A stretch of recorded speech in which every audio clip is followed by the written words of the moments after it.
Welcome back to another episode of the Behind the Badge podcast, where we are heading over to sunny California to speak to Dan Rutstein, President of Business Operations at USL Championship Club Orange County. I'm your co-host Callum Williams, joined as ever by SBC Sponsorship Director George Harborne. Before we introduce our guest, George, how are you today? I'm good. I'm excited to speak to Dan. And we had a little call a few weeks ago just to chat through and be introduced. And I think it's going to be a really exciting episode. So yeah, I'm looking forward to it. No, for sure. No, definitely as well. And so we won't keep you waiting, Dan, for any longer. Thank you for joining us for today's episode. And special thanks for joining us so early from where you are in California. How's your morning been so far? Well, not very long so far. It's an early start over here, but the price you pay for living in Los Angeles is the odd early start. I can live with that. Yeah, we can't sympathise, but we are grateful. Yeah, I know. Better than waking up in Manchester, I'll tell you that much. But just to open up, Dan, we kind of go through this with everyone in our on the podcast, just to ask them how they got their start into the sports industry. And I know George alluded to it before. We had a conversation a few weeks back, and I think you described it as a non-linear journey into the sports industry to where you are today. Could you just give the listeners some insight into how you became the president of Orange County? Yeah, I think non-linear is how I always describe it. Obviously, I've always been a huge sport fan. So as a kid, I played football. I refereed football once I realised I couldn't play at the level I wanted to. And in my first career, I was a journalist. I started in news journalism, but only because I wanted to get into sport, and you had to go that route. So I got into sports journalism, worked for a paper in Yorkshire, worked for a paper in Bermuda, which was amazing. And then I ended up joining the British diplomatic service, which obviously isn't necessarily directly related to sports. But when I was posted to Germany, one great advantage of it was whenever a British team played a German team in any of the European competitions, which was normally half a dozen times a year minimum, I would always be involved in those games, the sort of things that the government helps teams abroad with. And then I got posted to Los Angeles. I left government because I wanted to stay in Los Angeles. Ran a tech company for a couple of years, and then after the pandemic killed that company, I started consulting for a football team over here. And one thing led to another, and I took over as president about 18 months ago. So not a straightforward career path necessarily, but I'm very pleased to have got here now. It's interesting when you hear your story you've gone through there, Dan, as well, especially now being in the US Soccer League Championship now with Orange County. What just made Orange County the team for you to join? I think what's really interesting is where we sit, both as a team, but also where US soccer is. So obviously, the game is behind, I think it'd be fair to say, where things are in Europe. So the MLS, which is touted, which is a top division here, is only the 32nd best league in the world, 28 places behind the Swiss Premier League. So, American soccer is definitely on a growth journey, and we're the second tier of US soccer. But the opportunities are boundless here. So America, this whole land of opportunity thing, but in soccer, just everything's growing so massively here for a variety of different reasons, which I'm sure we'll get onto. And so being involved in that world is really fascinating. You can transform a team here in a way that you probably couldn't if you joined a team that's already 120 years old, as some of the teams in England are. And then just Orange County's got a sort of unique business model. We're not just selling hot dogs, we're selling players. And I think that makes us really special in the way American sport works. We're doing something different, and it's working really well. So it's a really interesting club, a really interesting time in a really interesting country for growth. And on that point, Dan, actually, you mentioned about being interested. One thing that certainly came across to me, which is very interesting about the work that you're doing at Orange County Soccer Club, is the whole fan ownership piece that you're currently working through, which captivated me immediately. I'm the kind of sports fan, like many sports fans actually, I think, who like to have some skin in the game, I guess. If you can move beyond that kind of fandom, and if you're a fan of a sport rather than just a team, and trying to create those connections with teams elsewhere around the world can be something a lot of people are interested in. Talk us through a little bit about that project, because it's super interesting. What are the objectives? what opportunities have come up that you weren't anticipating when you set up that fan ownership piece as well? So it's a great question, George. I think it's not every football fan has necessarily experienced this directly, but I'm a Wimbledon fan. So, obviously, as is well known, Wimbledon went on this journey from being, a team in the first division in the Premier League and then sort of disappeared back down to the Seagrave Hallage South East Counties League at the bottom when the club moved, and have worked their way back up.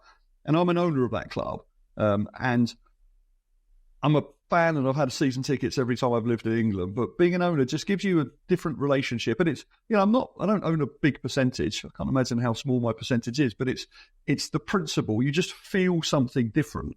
And in my head, I always thought, wouldn't it be nice if we could do something at Orange County? But there was never really an opportunity to do it. It didn't really make sense until 2 years ago. We were about a week away from losing our stadium. So LA Galaxy tried to basically get us thrown out of our stadium. And in the process of stopping that happening, we had fans signing petitions, we had fans coming to council meetings, and we, as often can be the case, you don't realise what you've got until somebody nearly takes it away from you. And you've seen that with Blackpool and other clubs in England.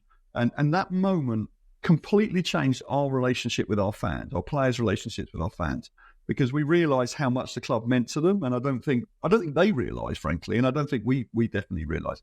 So I started thinking maybe actually the conditions are right for this. And then a year after we saved the stadium, we ended up doing a 10-year deal to stay in that stadium. And the day after that, we launched the fan ownership scheme. And people really responded to it because they realised how much the club meant to them, then it allowed us to do something different. And effectively, it's got different parts to it. One part is, raising funds in order for us to continue our player development work, which is about getting these good young players and giving them an opportunity in Europe. But it's also about building the brand and building the story and giving people a chance to be part of what we're trying to do. And it's been extraordinary, and I've enjoyed that new interaction that we've had. Yeah, absolutely. And just, I guess on that, one thing, you kind of talk about engaging with that local fan base there because they were worried, they didn't know what they had until it was nearly gone almost. But talk to us about the international fans as well, because it isn't just people who come to the games every weekend who are investing their money into an ownership stake, right? You're creating this now international fan base family. So I guess number one, what's the impact of that? Just from a club kind of feel perspective, but then also number two, does that open up other opportunities for you commercially? Yeah. So of the 1,500 or so new owners that we have, and this is people putting anything from $100 in up to people who are putting $50,000. Only about 30% are Orange County fans, and as far as we can tell from our databases, they're about 30% either live locally or have been to games, which opens up a huge percentage of those people, hundreds of people who've become owners from either other parts of America or other parts of the world.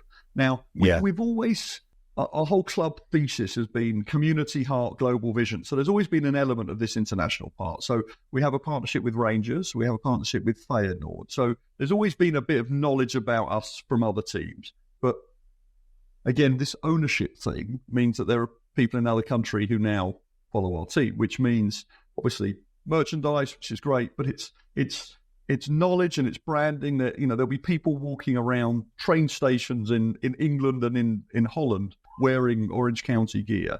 There'll be people following our results, maybe even betting on our games in places where that's legal. And all of that stuff just increases the awareness of the club. And I think when you're a growing team, that sort of stuff can make a real difference. Man City don't need to worry about discovery. Everyone knows who they are. But when you're a second-tier team playing in one part of Orange County, which in itself is in the shadow of Los Angeles, I think having this awareness has just changed how we are. So, I'm not comparing us with Wrexham, but on a micro level, it's the Wrexham thing. So people all over the world have heard of Wrexham, even if they've never been to that part of Wales. And we want a version of that for Orange County Soccer Club. Definitely, Dan. I mean, you also mentioned the whole stadium ordeal that you had to go through as well. I do recall that Orange County played, was it the last LA Galaxy too? So the reserve team, and I believe you won that game, and that was like a galvanising moment for the fans as well of Orange County to like put it as a groundswell of support for the team, and then in turn that surely grew the club's stature across California, right? Yeah, I mean, it's interesting that when the whole LA Galaxy thing was coming on, it was a very sort of obvious David and Goliath moment.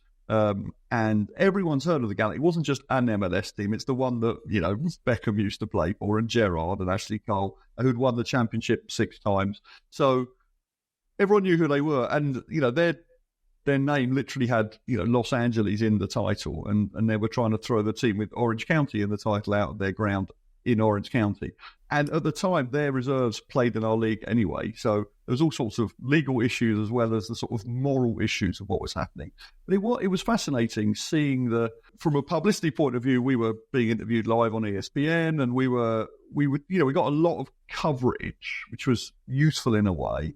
But fans became aware of us from all over the country again because of what nearly happened to us. And again, I'm not trying to compare it to Wimbledon where the club actually moved, but in the way that Wimbledon have a disproportionate fan base for a League Two team, this was our moment for people to start caring about this club they may have never heard of before because somebody was being mean to them. And I think it just changed our relationship with our fans locally, but also with the sort of the broader football community. Yeah, and in that now new set of eyes you have on you as well now through that. There's also been some recent deals, and I believe the club's partnered with PNC Bank. You talked to us a little bit about that partnership ahead of the season that's going to come up in March. Yeah, I think we're trying to change sort of where we are as a club in terms of sort of commercial partnerships and where we are in terms of sort of brand awareness. And I think obviously some of it is about winning games, and that's the sort of the easy bit that my colleague who runs that side of the business has to worry about, and I've got to worry about the rest. But I think we've been able to change a lot of things. Part of it with the new stadium deal, we can now do sponsorships differently within the stadium. So we have the option to sell naming rights at the stadium we never had before, and other opportunities. So we're bringing on a whole load of new partners now, and I think commercially we're moving to a different place. People are paying significantly more to be part of us because we're a much bigger proposition. And so, PNC joined us this year. We've got a few quite big announcements coming over the next few weeks. And we're growing. And, for a club of our size, it can make a massive difference. We're going to announce a big partnership soon, which is 4 times as big as anything we've done in the past. We're doing 5-year deals. We're doing 6-year deals. So it's growing. And, we are starting from a relatively low base, but there's real growth now, and it's really exciting to be part of that. That's great to hear. It's great to hear. One other deal that kind of captured the imagination, was certainly my imagination, was the deal that you've done with Macron, just purely from a sense of it being a genuine football brand, if that makes sense. A kind of a stalwart of football clubs around the world. They've got a great international footprint with the types of football clubs that they're working with. How attractive was that kind of aligning with a traditional football brand for you when you were going through that process? Did that feature as part of it?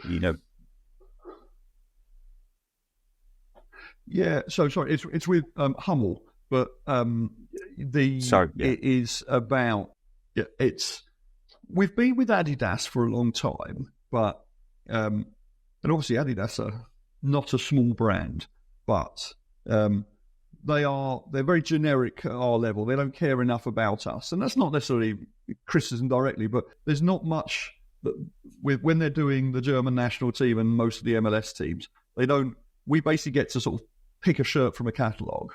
And that's fine. And we've done that for a while. And there was a halo effect to being with Adidas in the early years. But the world's moved on, and I think fans demand more. And for a club that's doing all the innovative things that we're doing, we can't just be picking a shirt from a catalogue anymore. We need to be able to create something that new and special and personal and tell a story. And, anyone who loves football knows, I think over the last few years particularly, like the stories of kits has just changed so much. Yeah. And generic is no longer of any value. So we were excited to work with Hummel. They're doing a lot more over here. But, I remember I'm not a Spurs fan, but like Lineker and Gascoigne in Hummel kits. Though there's some pretty iconic images, and Wimbledon were in them for a while, so I've probably got a dozen Hummel kits at home because my son makes me buy 3 goalkeepers' jerseys every year.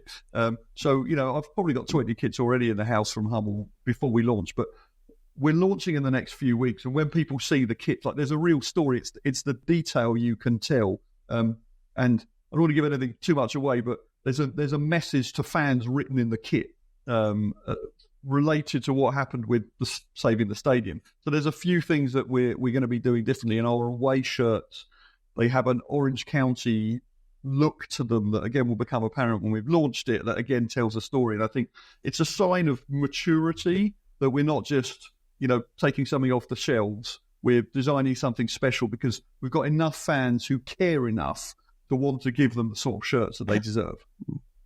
Yeah, absolutely. Yeah, I've seen some of those Adidas kits. I've seen some of those Adidas kits as well. So if the Hummel ones are even better, then yeah, no, absolutely. I should probably say, Dan, I don't know where Macron came from, but yeah, Hummel at 100%. I was only looking earlier on at kind of their footprint in the UK with Southampton and Coventry and all the rest of it. So apologies for the confusion. But as you mentioned there around some of the iconic kits, I think back to kind of Denmark in the 90s, those kind of retro 90s kits are absolutely perfect. What will the impact of Hummel be for you guys in terms of your international aspirations? Obviously, you have got this kind of fan base now that is going beyond, we've already talked about that, going beyond Orange County. Does that partnership allow you to support that merchandise sales growth and that story that you're trying to build and those revenue lines?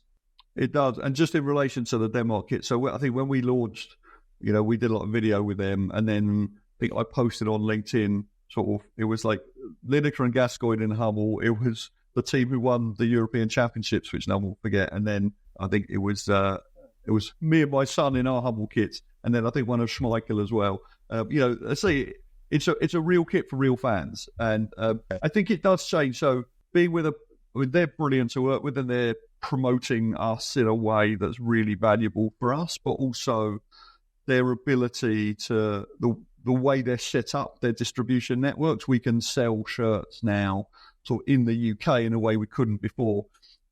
But shipping from America is not inexpensive. So if you wanted to buy an Orange County shirt last year, I think a shirt like $110, but shipping would be $120. So you have to really want one. But I think we're going to be able to sell through people like Classic Football Shirts in Europe. So more of our fans and now more of our owners are going to be able to get hold of these Hummel kits, and they'll want them more because they'll feel special. Yeah, the better quality and everything else, all the story that goes with it. And touching back on to George's point there, Dan, about the whole maybe branching out internationally. I know you've alluded to it before about the scouting network you have and the relationships with Rangers and Feyenoord. But in terms of Orange County becoming a desired place for players to come and develop, just talk to us how that became a goal for the club and for this to become a breeding ground for talent in not just America but also the LATAM area as well, and how well has it gone for you so far? Yeah, so when the owner bought the club, he was really interested in the concepts of player transfer. So he knows football. He's lived in Europe, and he realised that there was a. If you look at it in sort of market terms, there is an asymmetric information issue where people don't realise how good American players are, but also American teams aren't used to transferring. So in the major American sports, if you're getting a player, you're not paying a transfer fee to the club. You're trading for other players, or you're trading for draft picks, all this sort of stuff. But obviously, outside that US bubble, the rest of the world have been doing transfers for a very long time, and it's like an $8 billion market.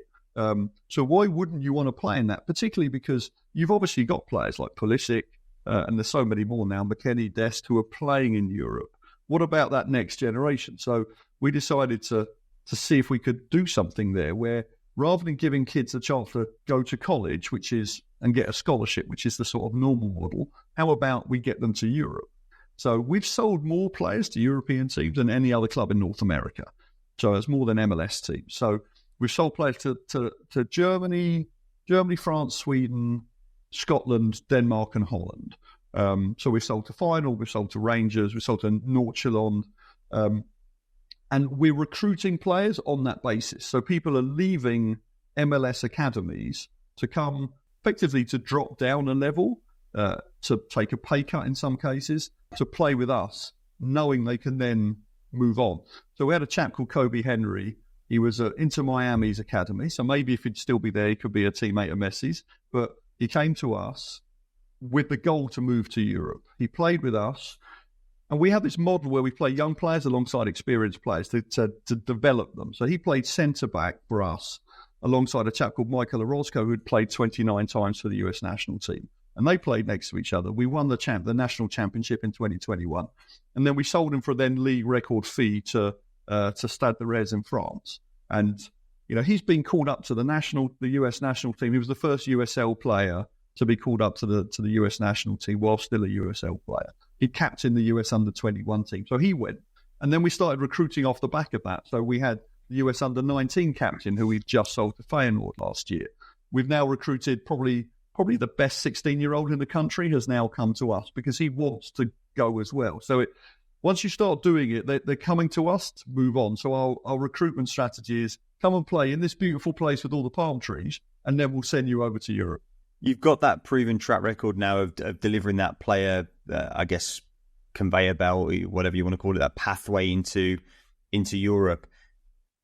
Is that now? Was it always a conscious effort for it to become a revenue stream? Is it kind of okay? We're good at this. Now we're going to make it a revenue stream. Obviously, we have clubs over in Europe who are famed for creating talent and then selling them on. Is that now a focus for Orange County? Yeah, and to be honest, it's been a focus since the owner took over in 2016. Okay. I think for him it was the operating model. Clubs in our league do not turn an operating profit. The franchise values are going up, but a lot of the clubs don't operate at a profit. And that's not unique to the American second division. Half the MLS teams have got the same problem. And most clubs in the Football League seem to struggle making a profit.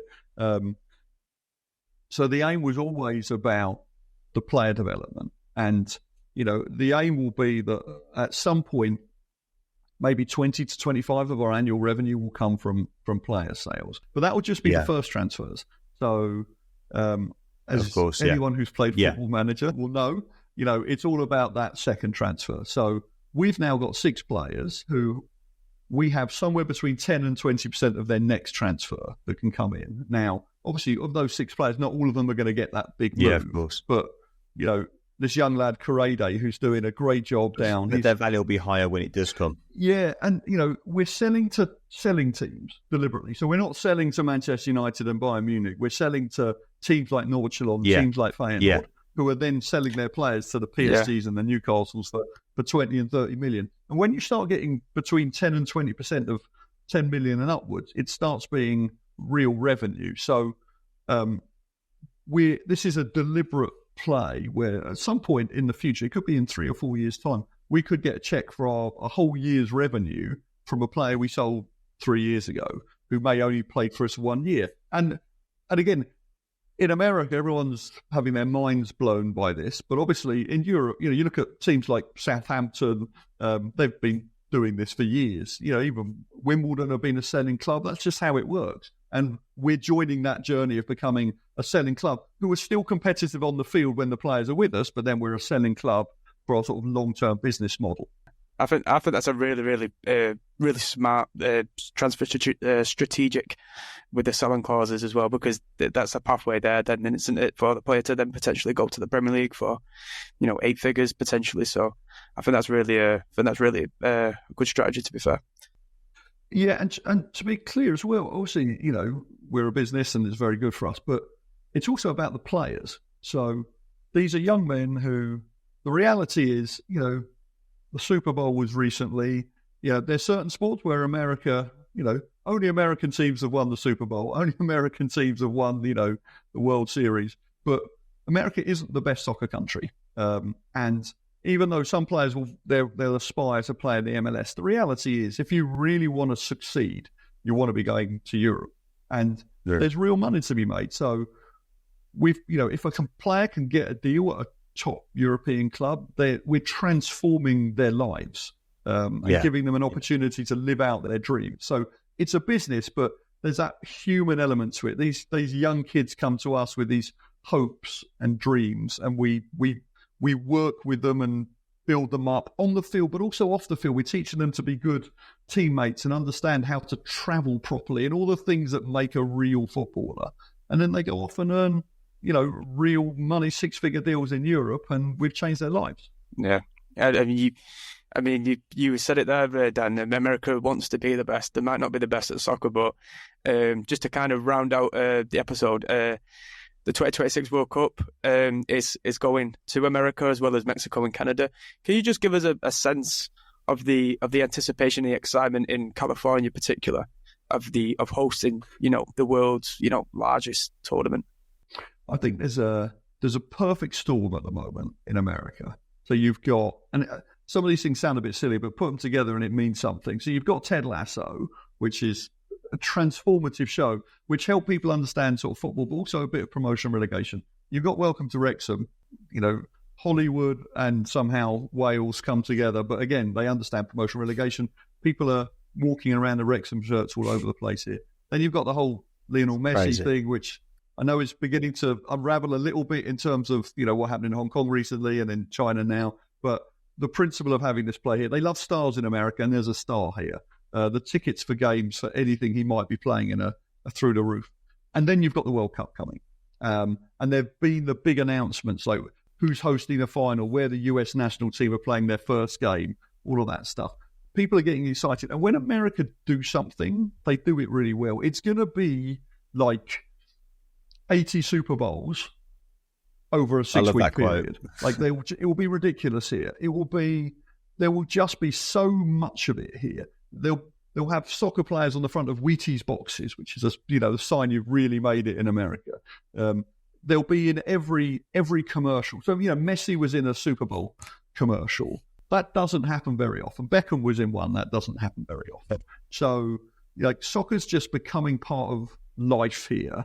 And because America does everything really well, and because they're hosting and they'll feel they've got a chance, I think over the next couple of years, it's just going to build up, and it's going to inspire people. So soccer's already the highest participation sport for kids here.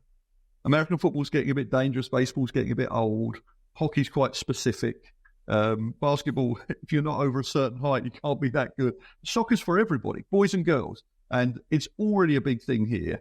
But once you often have, the kids know about it, but the grown-ups don't. And I think as the World Cup comes here, you just won't be able to avoid it. In media, there'll be World Cup viewing parties like you've never seen before. And I think you put all of that together, and this country finally will really get soccer in a way that I think, when they did the World Cup here last time, and Diana Ross famously missed a penalty in the opening ceremony, if you remember that, it was probably too soon. I think now the conditions, there's enough of a foundation that it's going to rocket ship. Well, on that point, Dan, because I was going to mention kind of the World Cup in the 90s and contrasting kind of where soccer was then in the US to where it is now. Obviously, it's night and day different. Completely, infrastructure, everything, competitiveness, the types of players that are signing to go into the MLS, irrespective of the stars like Messi, the players even below that are top quality players coming out of South America and from other parts of the world. But where do you think, and I appreciate I'm asking you to have a crystal ball here, Dan, but where do you think football might go to after that 26 World Cup? Where could that elevate US soccer to?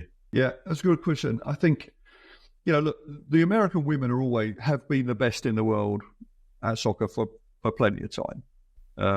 But hasn't really caught sort of popular imagination quite yet, but it will. There's no way that it won't. And when Americans do something, they do it properly. So when the brands get behind it, when the media get behind it, and the money gets behind it, it becomes an unstoppable juggernaut. So you've already got the MLS. They did $1 billion TV deal with Apple. Some of the franchises are now knocking on the door of big worth $1 billion. I think the real value, and this is why it's great to be with Orange County at the moment, is everything that flows from that. Mm-hmm. So, we sometimes talk about the fact that are there enough people to come and watch our games in Orange County? You know, we've got a 5,500 seat stadium that we've only recently started filling up. And I try and explain to people that, you know, in London, which is tiny compared to Orange County geographically, you know, there's whatever there is, 12 professional teams. So there's enough football to go around if people want to go and watch it. And I think once the World Cup's come and gone, I think the USL will be on the next level. Even there's 2 other divisions of the USL, and I think people will start moving towards that. And obviously the dream is we start having a version of promotion and relegation. We might not get it with MLS because with a $500 million franchise fee, nobody was going to want to get relegated. But if you could have promotion and relegation within USL and it starts being viewed as sort of real football, as it were, with real jeopardy throughout the season, I think it's just going to be, it's going to overtake, it will, and I think it'll overtake hockey first and become one of the top 4 sports here. Yeah. And that changes the world here because there's just so much money and opportunity here. No, I believe that too as well. Dan, I can only see it growing more in America because there's a massive population as well. Like, there's going to be... Totally agree. Sorry. There's just going to be more participation and interest as with the World Cup and then so far after that. So, no, I think the future does look bright for soccer in the US. I will say that. But that's all the time we have for today, Dan. Really appreciate you waking up early in the morning to join us. Yes, thank you, Dan. We do appreciate it.